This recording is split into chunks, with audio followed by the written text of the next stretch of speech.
জানেন তো বান্দার প্রতি আল্লাহর কত বড় দয়া। ফেরেশতারা বলেন, হে আমার প্রতিপালক, এই বান্দা বারবার ভুল করেছে, বারবার ফিরে যাচ্ছে পাপের পথে, তুমি কি এখনও তাকে ক্ষমা করবে?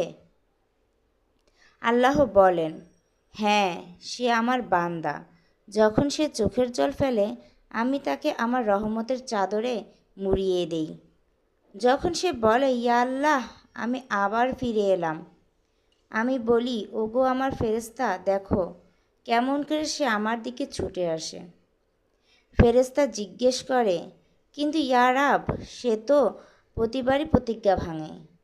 আল্লাহ বলেন, তবে শুনো, যতবার সে ফিরে আসবে আমি দ্বার খুলে রাখবো তার জন্য, কারণ আমি তো আরশের মালিক, আমি তো এই ভুবনের মালিক। আমার দয়া তার পাপ থেকেও অনেক বড়। আল্লাহু আকবার, কি অপরিসীম আল্লাহর দয়া।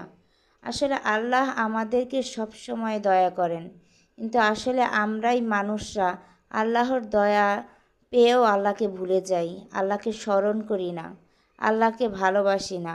আল্লাহকে যদি আমরা ভালোবাসতাম অবশ্যই আমরা সবসময় আল্লাহর ইবাদত করতাম। যদি ভালো লেগে থাকে অবশ্যই কমেন্ট করে জানাবেন। ধন্যবাদ সবাইকে।